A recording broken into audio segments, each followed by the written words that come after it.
ಇಲ್ಲಿ ನಮ್ಮ ಎಸ್ ಅವರು ಇದ್ದಾರೆ, ಅಲ್ಲಿ ಸೌದತ್ತಿ ಎಲ್ಲಮ್ಮನೂ ಇದೆ, ಹಿಂದೂ ಮತ್ತೆ ಕ್ರಿಶ್ಚಿಯನ್ ಅಲ್ಲಿ ದರ್ಗಾದು ಇದೆ, ಮುಸ್ಲಿಮ್ದು. ಇದೇನಿದು ಎಲ್ಲ ಸರ್ವ ಧರ್ಮಗಳ ಸಮನ್ವಯ ನಮ್ಮ ಪ್ರೀತಿ ಮನೇಲಿ ಇದೆಯಲ್ಲ. ನಾನು ಒಂದು ಹುಡುಗಗೆ ಮದುವೆ ಆಗಿದ್ದೀನಿ. ಅವ್ರದ್ದು ಇವಾಗ ನನ್ನ ಲೈಫ್ ಹಾಳಾಯಿತು. ಇವಾಗ ನಾನು ಸತ್ತು ಹೋದ್ರೆ ನನ್ನ ಹೆಸರು ಉಳಿಯಲ್ಲ. ಅವ್ರದ್ದು ಲೈಫ್ ಏನಕ್ಕೆ ಹಾಳು ಮಾಡ್ಬೇಕಂತ ಬಿಟ್ಟು ಅವ್ರಿಗೆ ಬೇರೆ ಹುಡುಗಿ ಜೊತೆ ಮದುವೆ ಮಾಡಿದ್ದು. ಹುಡುಗಿ ಕೈಯಲ್ಲಿ ಏನಿಲ್ಲ, ಅವಳು ಗಂಡು ಮಗು ಕೊಡಬೇಕಾ ಹೆಣ್ಣು ಮಗು ಕೊಡಬೇಕಾ, ಅದು ಫ್ಯಾಕ್ಟ್ರಿ ಕೊಡಬೇಕು ಪ್ರಾಡಕ್ಟು, ಅವಳು ಡೆವಲಪ್ ಮಾಡೋದು ಮಾತ್ರ ಕೆಲಸ ಅವ್ರದ್ದು, ಮಿಕ್ಕಿದ್ದು ಚೇಂಜಸ್ ಮಾಡೋ ಕೆಲಸ ದೇವ್ರದ್ದು ಇರುತ್ತೆ. ಬಟ್ ಇವಾಗ ನಾನು ಟ್ರಾನ್ಸ್ಜೆಂಡರ್ ಆಗಿ ಅವ್ರ ಮನೇಲಿ ಒಪ್ಕೊಂಡಿದ್ದಾರೆ. ನಾನು ಅವ್ರ ಮನೆಗೆ ಹೋಗೋದು, ಒಂದೊಂದು ವಾರ ಇರೋದು, ನಮ್ಮ ಅತ್ತೆ ಕಡೆ ನಮ್ಮ ಹಸ್ಬೆಂಡ್ ತಾಯಿ ತಂದೆ ಕಡೆ ಹೋಗಿರ್ತೀನಿ. ಇವಾಗ ನಾನು ಅವ್ರ ಮದುವೆ ಮಾಡಿದ್ದೀನಿ ಬೇರೆ ಹುಡುಗಿ ಕಡೆ, ಅವರು ಸಮೇತ ಮಗಳ ಅಂತ ಅವ್ರ ಮನೇಲಿ ಒಂದೊಂದು ವಾರ ಇದ್ಬಿಟ್ಟು ಬರ್ತೀನಿ. ನಮ್ಮ ಯಜಮಾನ್ರು ಒಂದು ಟೈಮ್ ನಾನು ಜಗಳ ಮಾಡಿದ್ರೆ ನನ್ನ ತಂಗಿನೇ ನಂಗೆ ಸಪೋರ್ಟ್ ಮಾಡೋದು. ಅವಳು ನನ್ನ ಗಂಡ ಎಷ್ಟೋ ಅವಳ ಜೊತೆ ಹೋದ್ರೆ ಅವಳಿಗೇನು ಮಕ್ಕಳಾಗಲ್ಲ, ಅವಳೇನು ನಮ್ಮ ಆಸ್ತಿ ಕೇಳಲ್ಲ. ಈಗ ನನ್ನ ಗಂಡ ನನ್ಕಿಂತ ಮುಂಚೆ ಅವಳಿಗೆ ಪ್ರೀತಿ ಮಾಡಿ ಮದುವೆ ಮಾಡ್ಕೊಂಡಿನ ನನ್ನ ಗಂಡನ ಖುಷಿ ಅದೇ ನನ್ನ ಖುಷಿ. ಬಟ್ ನನ್ನ ಗಂಡಗೆ ಅವಳು ಹಾಳು ಮಾಡೋದಿದ್ರೆ ನಮಗೆ ಮದುವೆ ಮಾಡಿ ಕೊಡ್ತಾ ಇರಲಿಲ್ಲ ಅಂತ ಹೇಳ್ತಾಳೆ ಅವಳು. ನನಗೆಲ್ಲ ದೇವರು ಒಂದೇ, ಎಲ್ಲ ಜಾತಿ ಒಂದೇ. ನಾನು ದರ್ಗಾಕ್ಕೂ ಹೋಗ್ತೀನಿ, ಮುಸ್ಲಿಮ್ಗೆ ಚರ್ಚ್ಗೂ ಹೋಗ್ತೀನಿ, ನಮ್ಮ ಹಿಂದೂ ದೇವತೆಗೆ ಭೀ ನಾನು ಪೂಜಿಸ್ತೀನಿ. ಎಲ್ಲ ಜಾತಿ ನಮ್ಮ ಮನೆಗೆ ಬರ್ತಾರೆ, ಎಲ್ಲರಿಗೆ ನಾನು ಅಷ್ಟೇ ಗೌರವ ಕೊಡ್ತೀನಿ. ನಮ್ದು 5 ಆಟೋ 10 ಆಟೋದಿಂದ 30ದಿಂದ 50ದಿಂದ 110 ಆಟೋ ಆಗಿದ್ದಾವಲ್ಲ. ಇವಾಗ ಎಲ್ಲ ಜೇಂಟ್ಸ್ ಆಟೋದವ್ರಿಗೆ ಪ್ರಾಬ್ಲಮ್ ಬಂದ್ಬಿಟ್ಟೈತೆ. ನಿಮ್ದು ಆಟೋ ಏನಾದರೂ ಕೆಟ್ಟೋದ್ರೆ ನೀವೇ ರೆಡಿ ಮಾಡಿಬಿಡ್ತೀರಾ?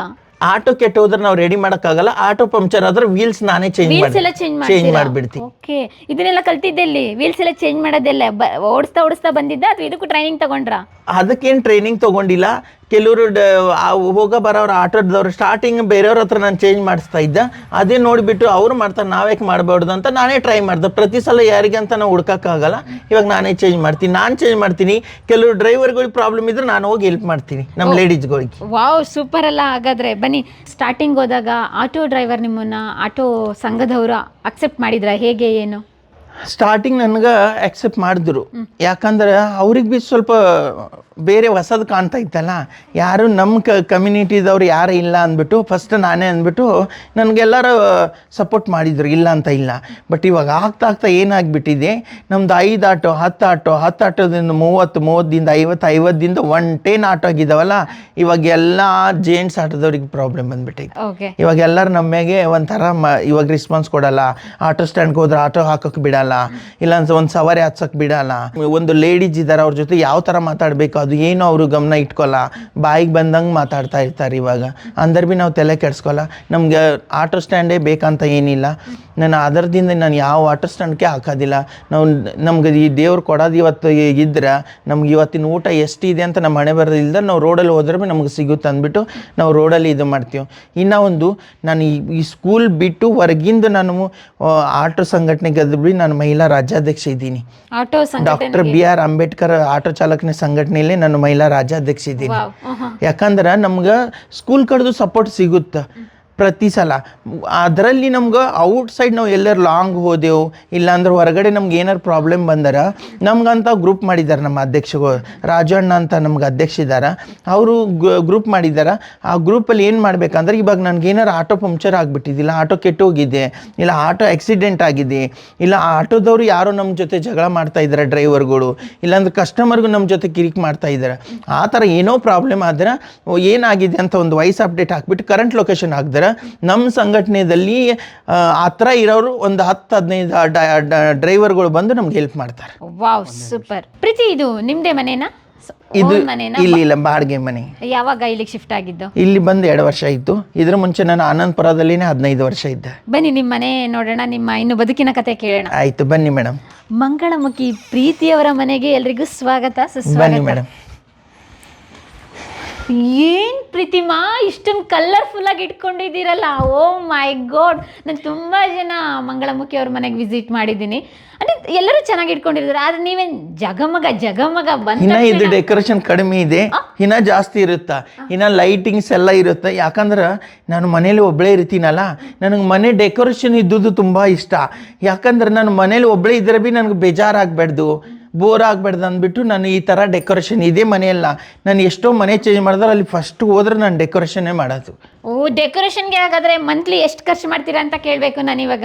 ಮಂತ್ಲಿ ನಾನು ಏನು ಖರ್ಚು ಮಾಡಲ್ಲ, ಒನ್ ಟೈಮ್ ಇನ್ವೆಸ್ಟ್ಮೆಂಟ್ ಅದು. ಓಕೆ, ಇವಾಗ ಇದೆಲ್ಲ ಡೆಕೋರೇಷನ್, ಲೈಟ್ಸ್ ಆಗಿರ್ಬೋದು, ಲೈಟಿಂಗ್ಸ್ ಆಗಿರ್ಬೋದು, ಮತ್ತೆ ಇಲ್ಲಿ ಬರುವಂತ ಫ್ರೂಟ್ಸ್ ಆರ್ಟಿಫಿಷಿಯಲ್. ಇನ್ನ ಸೀರಿಯಲ್ ಲೈಟ್ ಇತ್ತು, ಬಟ್ ಒಂದು ಚಿಕ್ಕ ಮಗ ಬಂದು ಏನ್ ಮಾಡ್ದ, ಅದು ವೈರಿಂಗ್ ಎಳ್ದ್ಬಿಟ್ಟ, ಪಿನ್ ಹಾಕೋದು, ಅದರಿಂದ ಅದು ಕೆಟ್ಟೋಯ್ತು, ಅದಕ್ಕೆ ನಾನು ತೆಗ್ದಿಟ್ಟಿದ್ದೀನಿ. ಇಲ್ಲಾಂದ್ರೆ ಫುಲ್ ಕಲರ್ಫುಲ್ ಇದೆ ನಮ್ದು. ಓಕೆ, ಇದು ನಿಮ್ಮ ನಾನು ಪೂಜಿಸ್ತದ ಸೌದತ್ತಿ ಎಲ್ಲಮ್ಮ, ಓಕೆ, ಅವರಿಗೆ ನಾನು ಜಾಸ್ತಿ ಪೂಜಿಸೋದು. ನಾನು ಅವರೇ ನನಗೆ ತುಂಬ ಇಷ್ಟ.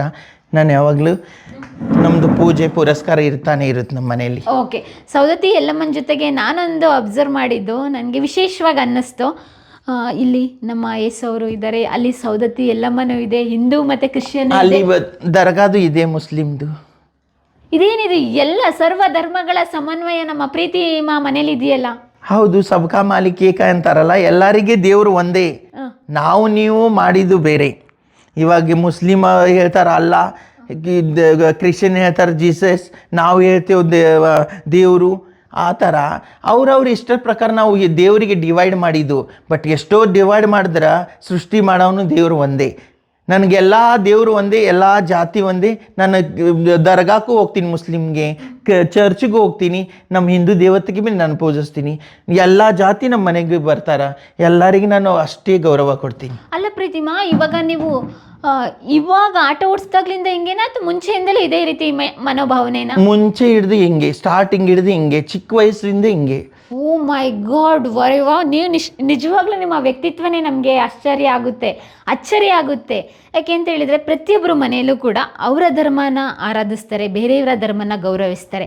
ಆದರೆ ನೀವು ಅದರ ಚಾಲ್ತಿಗೆ ತಂದಿದ್ದೀರಾ. ಯಾಕೆಂದರೆ ನೀವೊಬ್ಬ ಹಿಂದೂ ಆಗಿ ಇಲ್ಲಿ ನೋಡಿದರೆ ನಮ್ಮ ಮೇರಿ ಅವರಿದ್ದಾರೆ, ಯೇಸು ಅವರಿದ್ದಾರೆ, ಅದ್ರ ಜೊತೆಗೆ ಇಲ್ಲಿ ದರ್ಗಾದ ಫೋಟೋಸ್ ಇಟ್ಕೊಂಡಿದ್ದೀರಲ್ಲ, ನಿಮ್ಮ ಆರಾಧ್ಯ ದೈವ ಸೌದತ್ತಿ ಎಲ್ಲಮ್ಮನ್ನು ಇಟ್ಕೊಂಡಿದ್ದೀರಲ್ಲ. ನಿಜವಾಗ್ಲೂ ಇವ ಸಚ್ಚೆ ಮೇಡಮ್, ನನಗೆ ಹೇಳೋದು ಒಂದೇ, ಏನು ಗೊತ್ತಾ, ಜಾತಿ ಅಂದ್ರೆ ಒಂದೇ ಜಾತಿ ಭೂಮಿ ಮ್ಯಾಗ, ಒಂದು ಮನುಷ್ಯತ್ವ ಒಂದೇ ಜಾತಿ. ಓಕೆ, ಬೇರೆ ಯಾವ ಜಾತಿ ಇಲ್ಲ ನನ್ನ ಪ್ರಕಾರ. ಅದಕ್ಕೆ ನಾನು ಎಲ್ಲ ದೇವರಿಗೆ ನಾನು ಗೌರವಿಸ್ತೀನಿ. ಎಲ್ಲ ಜಾತಿ ಜನಕ್ಕೂ ನಾನು ನಮ್ಮ ಮನೆಯಲ್ಲಿ ಕರೆಸಿ ನಾನು ಏನು ಮಾಡಿದ್ರೆ ನಾನು ಎಲ್ಲ ಅವ್ರಿಗೆ ಗೌರವ ಕೊಡ್ತೀನಿ. ನಾನು ಯಾರಿಗೆ ಭೇದ ಭಾವ ಮಾಡಿಲ್ಲ. ಇನ್ನೂ ಥರ ನಾನು ಒಬ್ರಿಗೂ ಕೀಲವಾಗಿ ನೋಡಿಲ್ಲ. ಯಾರು ಬಡವರು ಇರ್ತಾರೆ, ನಾನು ಫಸ್ಟ್ ನಾನು ಇವಾಗ ನೋಡಿ ಎಷ್ಟೋ ಜನ ಫಂಕ್ಷನ್ ಇನ್ವೈಟ್ ಮಾಡಿದ್ರೆ, ನಾನು ಶ್ರೀಮಂತವ್ರ ಫಂಕ್ಷನ್ ನಾನು ಯಾವತ್ತೂ ಹೋಗಲ್ಲ. ಯಾಕೆ ಹೋಗಲ್ಲ? ನಾನು ಬಡವ್ರಿಗೆ ಫಂಕ್ಷನ್ ಮಾತ್ರ ನಾನು ಹೋಗೋದು.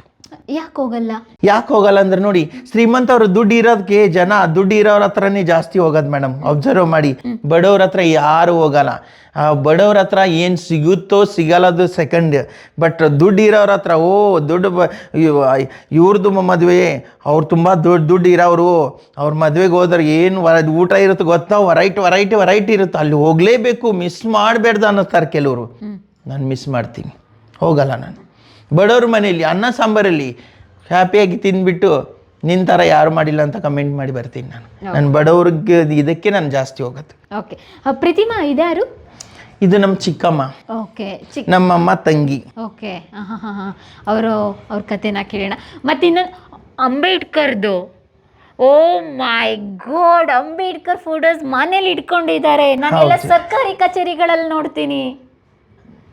ಯಾಕಂದ್ರೆ ಅವರು ಜಗತ್ತಲ್ಲಿ ಯಾವ ಥರ ನಡಿಬೇಕು, ಸಮಾಜ ಯಾವ ಥರ ನಡಿಬೇಕಂತ ಸಂವಿಧಾನ ಬರ್ದಾರ್ರಿ ಅವರು. ಅವ್ರಿಗೆ ನಾವು ಮನೇಲಿ ಇಟ್ಕೊಳ್ಳಿ ಅಂದರೆ ಕಚೇರಿಯಲ್ಲೇ ಇಡಬೇಕಂತ ಏನಿಲ್ಲ, ನಾವು ಮನೇಲೂ ಇಡಬೇಕು. ಯಾಕಂದ್ರೆ ಇವಾಗ ನೋಡಿ, ಎಷ್ಟೋ ಲೇಡೀಸ್ಗಳಿಗೆ, ಎಷ್ಟೋ ಹೆಣ್ಮಕ್ಳಿಗೆ ಹೆಜ್ಜೆ ಮುಂದೆ ಇಡಕ್ಕೆ ಕಲಿಸಿದ್ದಾರೆ ಅವರೇ ರೀ. ನ್ಯಾಯ ಎಲ್ಲ ಕೊಡಿಸಿದ್ದ ಅವರೇ. ಅದರಿಂದ ನಮ್ಮ ಮನೇಲಿ ಅವ್ರು ಇದ್ದೇ ಇರ್ತಾರೆ. ನಮ್ಮ ಅಣ್ಣವ್ರದ್ದು ಇದೆ, ಅಪ್ಪು ಅವ್ರದ್ದು ಇದೆ. ಹೌದು. ರಾಜ್ಕುಮಾರ. ಓಕೆ, ನೀವೇ ಅಲ್ಲಿ ನಿಂತ್ಕೊಬೇಕು, ಸಕ್ಕತ್ತಾಗಿ ಕಾಣಿಸ್ತೀರಾ ನೀವು ಇವಾಗ. ಅಂದರೆ ನಮ್ಮ ಅಣ್ಣವ್ರದ್ದು ಅಭಿಮಾನಿ ನೀವು? ಅಣ್ಣವ್ರದ್ದು ಅಭಿಮಾನಿ ಇದ್ದೀನಿ, ಬಟ್ ನಾನು ಅಷ್ಟು ಫಿಲ್ಮ್ಗಳನ್ನ ನಾನು ನೋಡಲ್ಲ. ಯಾವುದು ಫಿಲ್ಮ್ ಅಂತ ನಾನು ಒಂದಿನ ಫಿಲ್ಮ್ ಥಿಯೇಟರ್ಗೆ ಹೋಗಲ್ಲ. ಓಕೆ, ಯಾಕೆ? ನನಗಿಷ್ಟ ಆಗಲ್ಲ ಹೋಗೋದು.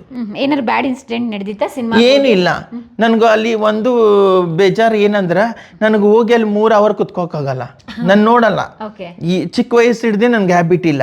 ನಾನು ಮೊಬೈಲ್ ಆಗಲಿ ಟಿ ವಿಲಾಗಲಿ ಅಷ್ಟೇ ನೋಡ್ತಾ ಇರ್ತೀನಿ, ಫಿಲ್ಮ್ಗಳಾಗಲಿ ಸಾಂಗ್ಸ್ಗಳಾಗಲಿ. ಬಟ್ ನನಗೆ ಅವ್ರು ಯಾರು ಇದ್ದಾರೆ ಅನ್ನೋಪೇಕ್ಷೆ ಅವ್ರು ಏನು ಮಾಡಿದ್ದಾರೆ ನಾನು ಅದು ತುಂಬ ಅಬ್ಸರ್ವ್ ಮಾಡ್ತೀನಿ. ನನ್ನ ಲೈಫಲ್ಲಿ ಎಲ್ಲಿ ಕೆಲಸ ಮಾಡೋಕ್ಕೆ ಹೋದ್ರೆ ಇವಾಗ ನಾನು ನನ್ನ ಹಾಸ್ಪಿಟಲ್ ಫೀಲ್ಡಲ್ಲಿ ನಾನು ಇದ್ದ, ನನಗೆ ಅಲ್ಲಿ ಸಂಬಳ ಕೊಡ್ತಾರಂತ ನಾನು ಕೆಲಸ ಮಾಡ್ತಾ ಇರಲಿಲ್ಲ. ಸಂಬಳ ಜೊತೆ ನನಗೆ ಅಲ್ಲಿ ಏನು ಕಲೆಕ್ಟ್ ಸಿಗುತ್ತಾ ಅದು ನನಗೆ ಇಂಪಾರ್ಟೆಂಟ್ ಇತ್ತು. ನಾನು ಎಲ್ಲಿ ಹೋದ್ರೆ ಅದೇ ಅಬ್ಸರ್ವ್ ಮಾಡೋದು. ಇವಾಗ ಯಾವುದೂ ಆ್ಯಕ್ಟರ್ ಆಗಲಿ ಅಭಿನೇತ ಆಗಲಿ ಅವ್ರು ಯಾರು ಇದ್ದಾರೆ ಎಲ್ಲಿ ಇದ್ದಾರ ಅದು ನಾನು ನೋಡಲ್ಲ, ಅವ್ರು ಏನು ಮಾಡಿದ್ದಾರೆ ಸಮಾಜಕ್ಕೋಸ್ಕರ ಅದು ನಾನು ಅಬ್ಸರ್ವ್ ಮಾಡೋದು. ಅವ್ರ ಸಿನಿಮಾ ಯಾವುದೇ ಥರ ಮಾಡಲಿ ಸಮಾಜಕ್ಕೆ ಏನೆಲ್ಲ ಅವ್ರ ಮಾಡಿದ್ದಾರೆ, ಸಿನಿಮಾ ಯಾವ ಥರ ಮಾಡಿದಾರ, ಆ ಸಿನಿಮಾ ಎಷ್ಟು ಕೋಟಿಗೆ ಹೋಗಿದ್ದು, ಇವ್ರಿಗೆ ಎಷ್ಟು ಸಿಕ್ಕಿದ್ದು ನನಗೆ ಅದು ನೋ ಮ್ಯಾಟ್ರ್. ಬಟ್ ಅವರು ಸಮಾಜಕ್ಕೋಸ್ಕರ ಏನು ಮಾಡಿದ್ದಾರೆ, ಸಮಾಜದಲ್ಲಿ ಅವರು ಯಾವ ಥರ ಚೇಂಜಸ್ ತಂದಿದ್ದಾರೆ ಅಂಥವ್ರಿಗೆ ನನಗೆ ತುಂಬ ಇಷ್ಟ. Okay super. ಇದಾರು? ಇದು ನಾನೇ ಸ್ಟಾರ್ಟಿಂಗಲ್ಲಿ. ಓ ಮೈ ಗಾಡ್, ಚಂದುಳ್ಳಿ ಚೆಲುವೆ ನಮ್ಮ ಪ್ರೀತಿಮಾ. ಹಾಗಾದ್ರೆ ಏನ್ ಸಕದ ಕಾಣಿಸ್ತಾ ಇದ್ದೀರಾ. ಅವಾಗ ನನಗೆ ವೇಟ್ ಕಡಿಮೆ ಇತ್ತು, 60-65 ವೇಟ್ ಇತ್ತು ಅವಾಗಿಂದು. ಓ ಸೂಪರ್ ಅಲ್ಲ. ಅದು ಪಾಪು ನಾನೊಂದು ಹುಡುಗಗೆ ಮದುವೆ ಆಗಿದ್ದೀನಿ. ಅವ್ರದ್ದು ಇವಾಗ ನನ್ನ ಲೈಫ್ ಹಾಳಾಯಿತು. ಇವಾಗ ನಾನು ಸತ್ತು ಹೋದ್ರೆ ನನ್ನ ಹೆಸರು ಉಳಿಯಲ್ಲ. ಅವ್ರದ್ದು ಲೈಫ್ ಏನಕ್ಕೆ ಹಾಳು ಮಾಡ್ಬೇಕಂತ ಬಿಟ್ಟು ಅವ್ರಿಗೆ ಬೇರೆ ಹುಡುಗಿ ಜೊತೆ ಮದುವೆ ಮಾಡಿ ಅವ್ರಿಗೆ ಇವಾಗ ಇದು ಫಸ್ಟ್ ಮಗು, ಇವಾಗ ರೀಸೆಂಟಾಗಿ ಇನ್ನು ಸೆಕೆಂಡ್ ಮಗು ಆಗಿದೆ. ಅಲ್ಲ ಏನು ನೀವೇ ಒಂದು ಹುಡುಗನ ಇಷ್ಟಪಟ್ಟು ಮದುವೆ ಆಗಿ ನೀವೇನೇ ಬೇರೆ ಒಂದು ಮದುವೆ ಮಾಡಿ ಯಾಕೆ ಲೈಫ್ ಹಾಳಾಗುತ್ತೆ ಅನ್ಕೊಳ್ತೀರಾ? ಹೌದು. ಇವಾಗ ನೋಡಿ, ಇವಾಗಿನ ಸಿಚುವೇಶನು, ಇವಾಗ ಗಂಡ ಹೆಂಡತಿ ಮದುವೆ ಆದ್ರೆ ಬಿ ಅವ್ರಿಗೆ ಮಕ್ಕಳಾಗಿಲ್ಲ ಅಂದ್ರೆ ಎಷ್ಟೋ ಡೈವರ್ಸ್ ಆಗಿದ್ದಾವ. ಎಷ್ಟೋ ಸಸಿಗಳಿಗೆ ಸಾಯಿಸ್ಬಿಟ್ಟಿದ್ದಾರೆ ಅತ್ತೆಗಳಾಗ್ಲಿ, ಅವ್ರ ಗಂಡನ ಮನೆ ಕಡ್ದಾಗ್ಲಿ. ಎಷ್ಟೋ ಜನ ತುಂಬ ಈ ಚಿತ್ರಹಿಂಸೆ ಕೊಡಿ ಎಷ್ಟೋ ಪ್ರಾಬ್ಲಮ್ಸ್ ಆಗಿದೆ. ಬಟ್ ಇವಾಗ ನಾನು ಟ್ರಾನ್ಸ್ಜೆಂಡರ್ ಆಗಿ ಅವ್ರ ಮನೇಲಿ ಒಪ್ಕೊಂಡಿದ್ದಾರೆ. ನಾನು ಅವ್ರ ಮನೆಗೆ ಹೋಗೋದು, ಒಂದೊಂದು ವಾರ ಇರೋದು, ನಮ್ಮ ಅತ್ತೆ ಕಡೆ ನಮ್ಮ ಹಸ್ಬೆಂಡ್ ತಾಯಿ ತಂದೆ ಕಡೆ ಹೋಗಿರ್ತೀನಿ. ಇವಾಗ ನಾನು ಅವ್ರ ಮದುವೆ ಮಾಡಿದ್ದೀನಿ ಬೇರೆ ಹುಡುಗಿ ಕಡೆ, ಅವರು ಸಮೇತ ಮಗಳ ಅಂತ ಅವ್ರ ಮನೇಲಿ ಒಂದೊಂದು ವಾರ ಇದ್ಬಿಟ್ಟು ಬರ್ತೀನಿ. ನನಗೆ 2 ಮನೇಲಿ ಗೌರವ ಇದೆ. ಓಕೆ, ವಿಶೇಷವಾಗಿದೆ ನಿಮ್ಮ ಮ್ಯಾರೇಜ್ ಸ್ಟೋರಿ. ಯಾಕಂದ್ರೆ ಇವಾಗ ನನ್ನ ಸುಖದಗೋಸ್ಕರ ನನ್ನ ಗಂಡನ ನಾನು ಮದುವೆ ಮಾಡ್ತಾ ಇರಲಿಲ್ಲ ಅಂದ್ರೆ ನನಗೆ 2 ಮನೆ ಸಿಗ್ತಾ ಇರಲಿಲ್ಲ. ಇನ್ನೂ ಒಂದು ಅವ್ರ ಮನೇಲಿ ನನ್ನ ಗೌರವ ಸಿಗ್ತಾ ಇರಲಿಲ್ಲ. ನನ್ನ ಮಗನಿಗೆ ಇವಳು ಹಾಳು ಮಾಡಿಬಿಟ್ಟಳು, ಇವಳ ಲೈಫ್ ಹಾಳಾಗೋಯ್ತು, ನನ್ನ ಮಗಂದು ಬಿ ಲೈಫ್ ಹಾಳು ಮಾಡಿದ್ರು ಅಂತ ಒಂದು ಹೆಸರು ಬರ್ತಾಯಿತ್ತು. ಬಟ್ ಇವಾಗ ನನಗೆ ತುಂಬ ಆ ಊರಲ್ಲಿ ಸಮೇತ ಗೌರವ ಇದೆ. ಈಸಿಲಿ ಯಾರು ಮದುವೆ ಮಾಡ್ಕೊಂಡು ಬೇರೆ ಹುಡುಗಿ ಜೊತೆ ಮದುವೆ ಆಗೋಕ್ಕೆ ಬಿಡಲ್ಲ, ನಾನು ಬಿಡ್ತೀನಿ. ನಿಮ್ಮ ಮನಸ್ಥಿತಿ ಹೇಗೆ ಅಂತ ಹೇಳಿದರೆ ನಿಮ್ಮ ಹೃದಯ ತುಂಬ ವಿಶಾಲವಾದದ್ದು.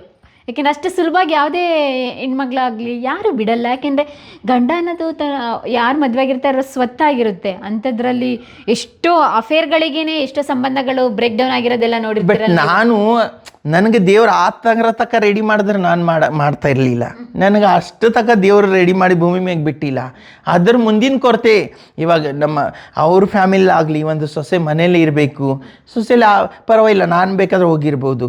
ಬಟ್ ನಮ್ಮ ಮನೇಲಿ ಚಿಕ್ಕ ಪುಟ್ಟ ಮಕ್ಕಳು ಆಡಬೇಕು, ನನ್ನ ಮಗಂತಂತ ಒಂದು ದೀಪ ಇರಬೇಕು, ಮನೆಗೆ ಒಂದು ದೀಪ ಇರಬೇಕಂತ ಎಲ್ಲ ತಾಯಿ ಒಂದು ಆಸೆ ಇದ್ದೇ ಇರುತ್ತೆ. ಅವರು ಇವಾಗ ನಿಮ್ಮ ತಂಗಿ ಆಗ್ಬೇಕಲ್ವಾ? ನಿಮ್ಮ ತಂಗಿ ನಿಮ್ಮನ್ನ ಅಕ್ಸೆಪ್ಟ್ ಮಾಡಿದಾರ? ಅವರೆಲ್ಲ ಖುಷಿ ಪಡ್ತಾರ? ನಮ್ಮ ಯಜಮಾನ್ರು ಒಂದು ಟೈಮ್ ನಾನು ಜಗಳ ಮಾಡಿದ್ರೆ ನಮ್ಮ ತಂಗಿನೇ ನಂಗೆ ಸಪೋರ್ಟ್ ಮಾಡೋದು. ಇದು ನೋಡಿ ಮ್ಯಾಟ್ರು. ಅವ್ರೇ ಗಂಡನೇ ಜಗಳ ಮಾಡಿದ್ರು, ಇನ್ನೊಬ್ಬ ಹೆಂಡತಿ ಅವಳೇ ನನಗೆ ಸಪೋರ್ಟ್ ಮಾಡೋದು. Okay, great. ಹಂಗಾರೆ ನಿಮ್ಮನ್ನು ತುಂಬ ಚೆನ್ನಾಗಿ ಅರ್ಥ ಮಾಡ್ಕೊಂಡಿದ್ದಾರೆ. ಯಾಕಂದ್ರೆ ಎಷ್ಟೋ ಜನ ಹೇಳಿದ್ರು ಅವ್ರಿಗೆ, ಏನೇ ನಿನ್ನ ಗಂಡ ಬೇರೆ ಅಂಥ ಜನರ ಜೊತೆ ಮದುವೆ ಆಗಿದ್ದಾನ, ಇನ್ನ ಬಿ ಅವ್ರ ಹತ್ರ ಹೋಗ್ತಾನೆ, ನಿನ್ನ ಜೊತೆ ಮದುವೆ ಆಗಿ ನಿನ್ನ ಮುಂದೆ ಅವ್ರ ಜೊತೆ ಹೋಗ್ತಾನೆ, ಅವಳ ಹತ್ರ ಹೋಗಿ ತಿಂಗಳ ಇರ್ತಾನೆ, ನೀನು ಸುಮ್ಮನೆ ಇರ್ತೀಯ ಅಂತ ಅವಳು ಒಂದೇ ಮಾತು ಹೇಳಿದ್ದಳು. ಅವಳು ನನ್ನ ಗಂಡ ಎಷ್ಟೋ ಅವಳ ಜೊತೆ ಹೋದ್ರೆ ಅವಳಿಗೇನು ಮಕ್ಕಳಾಗಲ್ಲ, ಅವಳೇನು ನಮ್ಮ ಆಸ್ತಿ ಕೇಳಲ್ಲ. ಈಗ ನನ್ನ ಗಂಡ ನನ್ಕಿಂತ ಮುಂಚೆ ಅವಳಿಗೆ ಪ್ರೀತಿ ಮಾಡಿ ಮದುವೆ ಮಾಡ್ಕೊಂಡಿನ, ನನ್ನ ಗಂಡನ ಖುಷಿ ಅದೇ ನನ್ನ ಖುಷಿ. ಬಟ್ ನನ್ನ ಗಂಡಗೆ ಅವಳು ಹಾಳು ಮಾಡೋದಿದ್ರೆ ನಮಗೆ ಮದುವೆ ಮಾಡಿ ಕೊಡ್ತಾ ಇರಲಿಲ್ಲ ಅಂತ ಹೇಳ್ತಾಳೆ ಅವಳು. ಓ, ತುಂಬ ಮೆಚುರಿಟಿ ಇದೆ ಯಾಕಾದರೆ ಅವ್ರಿಗೆ. ಓಕೆ, ಮತ್ತು ಇನ್ ಕೇಸ್ ಇವಾಗ ನಮ್ಮ ಯಜಮಾನ್ರು ಅವಳಿಗೆ ಏನಾರೇ ತೊಂದರೆ ಕೊಟ್ಟ, ಬೇಜಾರು ಮಾಡ್ದ, ಅವಳನ್ನ ಹತ್ಕೊಂಡು ಹೇಳಿದ್ರೆ ನಾನು ಈ ಕಡೆ ಕ್ಲಾಸ್ ತೊಗೊತಾ ಇರ್ತೀನಿ. ನೀವು ಹಂಗಂದ ರೀತಿಯಾಗಿ ಜಡ್ತಾರ? ಅವ್ರಿಗೆ ಕ್ಲಾಸ್ ತಗೊಳ್ಳೋದು, ಇವ್ರಿಗೂ ಕ್ಲಾಸ್ ತಗೊಳ್ಳೋದು, ಒಂದು ಮಾಡೋದು ಯಾಕೆ ಇಲ್ಲ. ಅವಳು ಏನಾರು ತಪ್ಪು ಮಾಡಿಬಿಟ್ಟು ಅವಳಿಗೆ ಕ್ಲಾಸ್ ತೊಗೊತೀನಿ. ಅವಳು ಏನು ಹೇಳಲ್ಲ, ನಾನು ಹೇಳಿದಷ್ಟು ಕೇಳ್ತಾಳೆ ಅವಳು. ಓ ಹಂಗಾರೆ ತುಂಬಾ ಪವರ್ ಮೇಂಟೈನ್ ಮಾಡಿದ್ದೀರಾ ಮನೇಲಿ. ಹಾಗಾದ್ರೆ ನಿಮ್ಮ ಗಾಡಿಗಷ್ಟೇ ಪವರ್ ಬೇಕಾಗಿಲ್ಲ, ಮನೆಯವ್ರಿಗೆಲ್ಲ ನಿಮ್ ಪವರ್ ಬೇಕು. ನಾನು ಒಬ್ಬದೇ ಪವರ್ ಇಲ್ಲ ಮೇಡಮ್. ಸಮಾಜದಲ್ಲಿ ಯಾರ ಜೊತೆ ಅನ್ಯಾಯ ಆದ್ರೆ ನನಗೆ ಅವ್ರಿಗೆ ಸಂಬಂಧ ಇರಲ್ಲ. ಬಟ್ ನನ್ನ ಕಣ್ಣಿಗೆ ಕಾಣಿದ್ರೆ ಅಲ್ಲಿ ನಾನಾಗಿ ಹೋಗಿ ಏನು ಆಗಿದೆ, ಅಲ್ಲಿ ಏನು ಆಗ್ಬೇಕಾಗಿತ್ತು, ಎದರದಿಂದ ಆಗೋಯ್ತು, ನಾನು ಎರಡೂ ಇಬ್ಬರಿಗೆ ಸಮಾಧಾನ ಮಾಡಿಬಿಟ್ಟು ಅಲ್ಲಿ ಮ್ಯಾಟರ್ ಸಾಲ್ವ್ ಮಾಡಿ ಮತ್ತೆ ಒಂದ್ ಮಾಡಿ ಬರ್ತೀನಿ, ಬೇರೆ ಮಾಡಲ್ಲ. ಆ ಥರ ಸಾಲ್ವ್ ಮಾಡಕ್ ಹೋದಾಗ ನಿಮಗೆ ಹೊಡೆತ ಆಗ್ಲಿ ಬೇರೆ ಇನ್ಸಿಡೆಂಟ್ ಆಗ್ಲಿ ಏನೂ ಆಗಿಲ್ಲ? ನೀನ್ ಯಾರು ಹೇಳಕ್ ಬಂದಿರೋದು ಆ ಥರ ಕೆಲವೊಂದು ಮನಸ್ಥಿತಿಗಳು ಇರ್ತವೆ. ಆ ಥರ ಇದ್ರೂ ಇವಾಗ ಅವ್ನ ಕೋಪದಲ್ಲಿ ಇರ್ತಾನೆ, ನಮ್ಗೆ ಮಾತಾಡ್ತಾನೆ, ನಾವು ತಾಳ್ಮೆದಿಂದ ಇರಬೇಕು. ನೀನು ಮಾತಾಡೋದು ಕರೆಕ್ಟ್, ನಾನು ಯಾರು ನಿನ್ಗೆ ಹೇಳೋಕೆ ಅವಶ್ಯಕತೆ ಇಲ್ಲ, ಬಟ್ ಹೇಳ್ತೀನಿ ನೋಡು ಇಷ್ಟ ಆದ್ರೆ ಕೇಳ್ಕೊ ಅಂತ ನಾನು ಅವನಿಗೆ ಕೂಲ್ ಮೈಂಡಲ್ಲಿ. ಅವ್ನು ರೇಜ್ ಆದ್ರೆ ನಾವು ರೇಜ್ ಆದ್ರೆ ಜಗಳ ಆಗ್ಬಿಡುತ್ತಲ್ಲಿ. ಹಾಗಾದ್ರೆ ತುಂಬಾ ಇನ್ಸಿಡೆಂಟ್ಗಳು ಇವಾಗ ರೋಡಲ್ಲಿ ಸಹಜವಾಗಿ ನಡೀತಾ ಇರ್ತವೆ, ಆಟೋದಲ್ಲಿ ಕುತ್ಕೊಂಡಾಗ ಜಗಳಗಳಾಗ್ತಿರ್ತವೆ. ಹಂಗಾರೆ ನೀವೆಲ್ಲ ಕೂಲ್ ಮಾಡಿದ್ದೀರಾ? ತುಂಬ ಜನಕ್ಕೆ ನಾನು ಕೂಲ್ ಮಾಡಿದ್ದೀನಿ. ಎಷ್ಟೋ ಜನದ ಮನೆ ಹಾಳಾಗಿದ್ದು ನಾನು ಒಂದು ಮಾಡಿದ್ದೀನಿ. ಎಷ್ಟೋ ಜನ ಮನೆಯಲ್ಲಿ ಇವಳಿಗೆ ಗಂಡು ಮಗುನೇ ಆಗಲ್ಲ, ಇವಳು ಬರೀ ಹೆಣ್ಣು ಮಗುನೇ ಆಗುತ್ತಾ ಅಂತ ಈ ಥರ ಸೊಸೆದವರಿಗೆ ಟಾರ್ಚರ್ ಕೊಡೋರಿಗೆ ಸಮೇತ ನಾನು ಹೋಗಿ ಬುದ್ಧಿ ಮಾತು ಹೇಳಿದ್ದೀನಿ.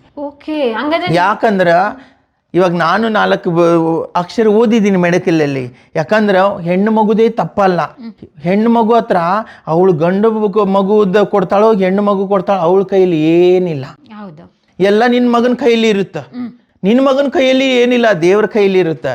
ಬಟ್ ಸೃಷ್ಟಿ ನಿನ್ನ ಮಗನಿಂದ ಆಗೋದಿರುತ್ತೆ. ನೀನು ಸೊಸೆಗೆ ಮಾತ್ರ ಬ್ಲೇಮ್ ಮಾಡಬೇಡ್ದು, ನಿನ್ನ ಮಗನಿಗೂ ಬ್ಲೇಮ್ ಮಾಡಬೇಕು.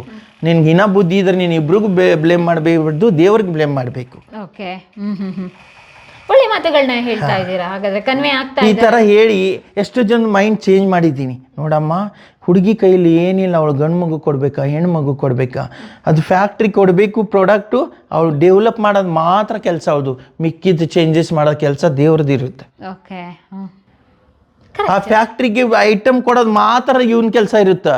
ಅದು ಏನು ಐಟಮ್ ಅಂತ ದೇವ್ರಿಗೆ ಗೊತ್ತಿರುತ್ತೆ, ಇವನಿಗೆ ಗೊತ್ತಿರಲ್ಲ. ನೀನು ಯಾರಿಗೆ ಅಂತ ತಪ್ಪು ಹೇಳ್ತೀಯ? ಎಷ್ಟೊಂದು ಜೀವನದ ಬಗ್ಗೆ ಎಲ್ಲ ಪ್ರೀತಿ ಕಲ್ತ್ಕೊಂಡ್ಬಿಟ್ಟಿದ್ದೀರಲ್ಲ. ಇಷ್ಟೊಂದು ಇವಾಗ ನೀನು ಒಬ್ಬಳು ಹೆಣ್ಣಿಗೆ ನೀನು ಟಾರ್ಚರ್ ಕೊಡ್ತೀಯಲ್ಲ, ನೀನು ಹುಟ್ಟಾಳಾಗ ನಿಮ್ಮ ತಾಯಿಗೆ ನಿಮ್ಮ ಅಜ್ಜಿ ಎಷ್ಟು ಟಾರ್ಚರ್ ಕೊಟ್ಟಿರ್ಬೋದು, ಅವಾಗ ನಿನ್ಗೆ ಹೆಂಗೆ ಆಗಿರುತ್ತಾ? ಈ ಥರ ಹೇಳಿ ಕೆಲವರಿಗೆ ನನ್ನ ಫ್ಯಾಮಿಲಿ ಅಂತ ಹಚ್ಕೊಂಡು ಬುದ್ಧಿ ಮಾತು ಹೇಳಿ ಕೆಲವರು ಚೇಂಜಸ್ ಮಾಡಿ ಇವಾಗ ಎಷ್ಟು ಜನ ಮನೇಲಿ ಹ್ಯಾಪಿ ಆಗಿದೆ. ಗೆದ್ಬಿಟ್ರಿ, ನನ್ನ ಹೃದಯನ ಗೆದ್ಬಿಟ್ರಿ ನೀವು ನಿಜವಾಗ್ಲೂ. ಮತ್ತು ನನ್ನ ಆಟೋದಲ್ಲಿ ಎಷ್ಟೋ ಜನ ಕಸ್ಟಮರ್ ಆಗಿ ಸವಾರಿ ಬಂದು ನನ್ನ ಜೊತೆ ಹೇಳ್ತಾ ಇದ್ರು, ಅಕ್ಕ ನಮ್ಮದು ಈ ಥರ ಪ್ರಾಬ್ಲಮ್ ಇದೆ, ಮನೇಲಿ ಜೀವನ ಮಾಡೋಕ್ಕಾಗ್ತಾಯಿಲ್ಲ, ಗಂಡ ಎಣ್ಣೆ ಕುಡಿದ್ಬಿಟ್ಟು ನನಗೆ ಹೊಡಿತಾ ಇರ್ತಾನೆ, ಮನೇಲಿ ಏನೂ ತರಲ್ಲ, ಮಕ್ಕಳ ಜೀವನ ಮಾಡೋಕ್ಕೆ ಕಷ್ಟ ಆಗ್ತಾಯಿದೆ, ಊಟಕ್ಕೆ ಕಷ್ಟ ಆಗ್ತಾಯಿದೆ, ಮನೆ ಕೆಲ್ಸಕ್ಕೆ ಹೋದ್ರೆ ಮಕ್ಕಳು ನೋಡೋರು ಯಾರು ಇರಲ್ಲ, ಮನೆ ಕೆಲ್ಸಕ್ಕೆ ಹೋದ್ರೆ ಇಷ್ಟು ಸಂಬಳ ಕೊಡಲ್ಲ. ಈ ಥರ ಹೇಳೋರಿಗೆ ಇಬ್ಬರು ಜನಕ್ಕೆ ನಾನು ನಾಳೆ ಹಿಡಿದು ಮನೆ ಕೆಲಸ ಸ್ಟಾಪ್ ಮಾಡಮ್ಮ, ನನ್ನ ಜೊತೆ ಬಾ, ನೀನು ಸ್ವಂತವಾಗಿ ದುಡಿ, ಇಬ್ರು ಜನಗ ನಂತರ ಆಟ ಕೊಡಿಸಿದ್ದೀನಿ, ಮನೆ ಕೆಲಸ ಮಾಡೋರು. ಹೊಡಿರಿ, ಕೈ ಕೊಡಿ, ಇದು ಅಂತ ಹೇಳಿದ್ರೆ ಬದಲಾವಣೆ, ಇದು ಅಂದ್ರೆ ಪ್ರೀತಿ ಮಾತಾಕತ್ತು. ನಾನು ಬರೀ ನಮ್ಮ ಕಮ್ಯುನಿಟಿಗೆ ಮಾತ್ರ ನಾನು ಸಜೆಷನ್ ಕೊಡಲ್ಲ, ನಾನು ಕಷ್ಟ ಇರೋರು ಫ್ಯಾಮಿಲಿಗೆ ಸಮೇತ ನಾನು ಹೇಳ್ತಾ ಇರ್ತೀನಿ. ಆಲ್ರೆಡಿ ಇಬ್ಬರಿಗೆ ಆಟ ಕೊಟ್ಟಿದ್ದೀನಿ, ಇನ್ನು ಇಬ್ಬರಿಗೆ ವೇಟಿಂಗಲ್ಲಿ ಇದೆ, ಅವ್ರಿಗೆ ಟ್ರೈನಿಂಗ್ ನಡೀತಾ ಇದೆ. ನಮ್ಮ ಏರಿಯಾದಲ್ಲಿ ಲೇಡೀಸ್ಗಳು ಇರೋದು. Wow, great. ನಿಜವಾಗ್ಲೂ ನಿಮ್ಮ ಕಥೆನ ಕೇಳ್ತಾ ಇದ್ರೆ ನಾನು ಏನೋ ಅಂದ್ಕೊಂಡು ಬಂದಿದ್ದೆ, ಒಬ್ಬ ಆಟೋ ಚಾಲಕಿಯಾಗಿ, ಅದರಲ್ಲೂ ಮಂಗಳಮುಖಿ ಆಟೋ ಚಾಲಕಿ ಆಗಿದ್ದಾರಲ್ಲ, ಕೇಳೋಣ ಅವ್ರ ಬದುಕಿನ ಕತೆ ಅಂತ ಹೇಳಿದಾಗ ನಿಮ್ಮ ಬದುಕಿನ ಕಥೆಯಿಂದ ಬೇರೆಯವ್ರಿಗೆ ನೀವು ಇನ್ಸ್ಪೈರ್ ಆಗ್ತಾ ಇದ್ದೀರಲ್ಲ ಇವಾಗ. ಯಾಕಂದ್ರೆ ನೋಡಿ, ಇವಾಗ ನಮ್ಮ ಪುನೀತ್ ರಾಜ್ಕುಮಾರ್ದ ಎಕ್ಸಾಂಪಲ್ ತೊಗೊಂಡ್ಬಿಡಿ. ಅವ್ರಿಗೋಸ್ಕರ ಅವರು ಎಷ್ಟು ಬದುಕಿದಾರ ಅಂತ ನಾವೇನು ಅವ್ರ ಫ್ಯಾಮಿಲಿಯಲ್ಲಿ ಹೋಗಿ ನೋಡಿಲ್ಲ, ಬಟ್ ಬೇರೆಯವ್ರಿಗೋಸ್ಕರ ಅವ್ರು ಎಷ್ಟು ಬದುಕಿದಾರ ಅದು ಇವಾಗ ಸಮಾಜದಲ್ಲಿ ಎಲ್ಲರಿಗೆ ಪ್ರತಿ ಚಿಕ್ಕ ಮಗು ಗೊತ್ತಿದೆ. ನಾವೇನು ಪುನೀತ್ ರಾಜ್ಕುಮಾರ್ ಆಗಷ್ಟು ನಾವು ಪವಿತ್ರಾಗಿಲ್ಲ, ಬಟ್ ನಮಗೇನು ಗೊತ್ತಾ, ಅದರಲ್ಲಿ 1% ನಮ್ಗೆ ಮಾಡೋಕ್ಕಾಗುತ್ತಾ? ನಾವು ನಮಗೋಸ್ಕರ ಯಾವಾಗಲೂ ಬದುಕಬೇಡ್ದು, ಬೇರೆಯವ್ರಿಗೋಸ್ಕರ ನಾವು ಬದುಕಬೇಕು ಅಂತ ಆಸೆ ನನಗೆ. ಪ್ರಿಯ ವೀಕ್ಷಕರೇ, ನಾವು ತೋರಿಸುತ್ತಿರುವ ಇತಿಹಾಸದ ಕಥೆಗಳು ಕನ್ನಡದ ಕಲೆ, ಸಾಹಿತ್ಯ, ಸಂಸ್ಕೃತಿ, ಜನಜೀವನ, ಇತಿಹಾಸ ಸೃಷ್ಟಿಸಿದ ಜನಸಾಮಾನ್ಯರ ಅಸಾಮಾನ್ಯ ಕಥೆಗಳು ನಿಮಗೆ ಇಷ್ಟ ಆಗಿದ್ಯಾ? ಹಾಗಿದ್ರೆ ವಿಡಿಯೋ ನೋಡಿ ಸುಮ್ಮನಾಗ್ಬೇಡಿ, ಶೇರ್ ಮಾಡಿ, ಸಪೋರ್ಟ್ ಮಾಡಿ, ನಮ್ಮೊಂದಿಗೆ ಜೊತೆಯಾಗಿ. ಇದು ನೀವೇ ಬೆಳೆಸಿದ ನಿಮ್ಮ ನೆಚ್ಚಿನ ಡಿಜಿಟಲ್ ಮಾಧ್ಯಮ. ಇನ್ಮುಂದೆ ನಿಮಗಾಗಿ ಇನ್ನಷ್ಟು ವಿನೂತನ ಶೈಲಿಯಲ್ಲಿ ಬರಲಿದೆ. ನೈತಿಕ ಬೆಂಬಲದ ಜೊತೆಗೆ ಆರ್ಥಿಕ ಬೆಂಬಲ ನೀಡಿ. ನಿಮ್ಮ ಬೆಂಬಲವೇ ನಮಗೆ ಪ್ರೇರಣೆ, ಸ್ಫೂರ್ತಿ ಕೂಡ. ನಿಮ್ಮ ಬೆಂಬಲದೊಂದಿಗೆ ನಮ್ಮ ಪಯಣ ಮುಂದುವರಿಯುತ್ತಿದೆ. ಸಾಮಾಜಿಕ ಬದಲಾವಣೆಗೆ ಜೊತೆಯಾಗಿ ನಮ್ಮ ಮುಂದಿನ ಪೀಳಿಗೆಗೆ ಕರ್ನಾಟಕದ ಇತಿಹಾಸ ಉಳಿಸೋಣ.